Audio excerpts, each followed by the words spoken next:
070. The quote is, "Life may not be the party we hoped for, but while we're here, we should dance." Where? All right. Judges ready? Let me tell you the story of Mr. Carl Fredrickson. When Carl was a young boy, he ran into a young girl named Ellie. Throughout their life, they fell madly in love, and the young couple had one goal: to move their house to a beautiful canyon in South America known as Paradise Falls. Now, throughout their life, Carl and Ellie saved in a small jar for their trip to Paradise Canyon. But life had a bunch of twists and turns that they weren't ready for. A tree collapsed on their house, and they had to break into their rainy day money in order to fix the roof. One day, Ellie had a miscarriage, and in order to pay for her treatments, they once again had to dip into their savings fund. And so throughout life, they continued to save for this one goal, but it always seemed out of reach. Until finally one day, Carl went to the airport and finally booked those 2 tickets for the elusive trip to Paradise Falls. But unfortunately, that day when he was going to show Ellie what he had finally discovered, she fell sick, and a few days later, she passed away. The story of Carl and Ellie shows that sometimes life doesn't always the party we expect it for. But as the story continues, we can see that Carl himself always continued to dance.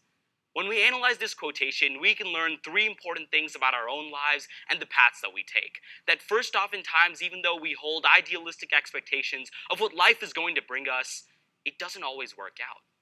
But second, we can see that the men and women who truly enjoy their lives and are truly successful are the ones who remember that no matter what happens, we must continue to dance. And finally, let's see how we can change our mindset to be a little bit more like Carl and see how he continued to dance in his own life. But first, let's take a look at the idealistic expectations we have in our lives and see that unfortunately they don't always work out. Look to the example of famous basketball player Greg Oden. Now, when Greg Oden was a college center, he was one of the most highly hyped players in the entire national circuit. In fact, people expected him to be the #1 draft pick, and he was. Unfortunately, Greg Oden's career has been one marred by injuries, and he was never able to rise to the level that was expected of him. His entire career was derailed by a spin of bad luck. But Greg Oden tells us that even though life didn't turn out as expected, he's hopeful for the future, and he continues to work hard even though life isn't the party that he was expecting. Which leads me to my second point about how exactly the people who are happy and successful and live great lives are the ones who remember to continue to dance. Look to the example of mathematician Alan Turing, who most of you may have heard about through the recent movie The Imitation Game. Now, Alan Turing was a scientist in Britain during the time of World War II, and all he really cared about was math. He loved exploring knowledge, coming up with new formulas, until one day he was thrust into an entirely new world, a world of spies and German spies, and fighting the code-breaking machine Enigma. And Alan Turing's life took a turn for the worse. Ultimately, he actually passed away because of the court-mandated treatments for his homosexuality. But throughout his entire life, even though Alan Turing didn't get to live the life he expected, he was able to dance.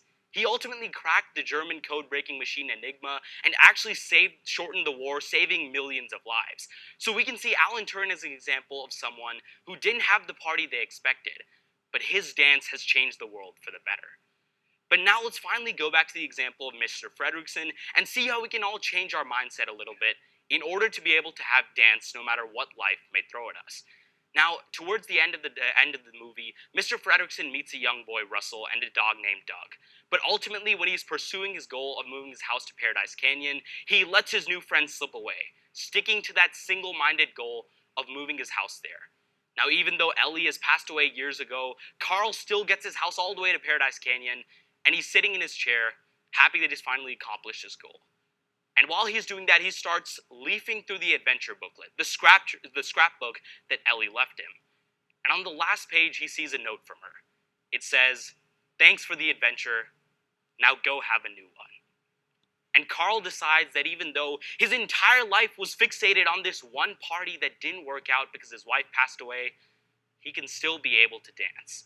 And so he makes the decision to let go of that goal, to let go of the past, and go after his new friends. And ultimately, his life takes a turn for the better. So, what we can see with the example of Carl is that oftentimes life has different challenges to throw at us, different peaks and valleys that we have to conquer. But that doesn't mean just because things don't turn out how we expected them to, that we can't dance while we're there. We should all try to be more like Mr. Fredrickson, and remember that even though we've had our adventures or our ideas of past adventures, it's never too late to have a new one. So sometimes it's time for us to close the book of life and see that a new adventure might be waiting for us. Because even though life might not be the party we expected, it's never too late for us to dance.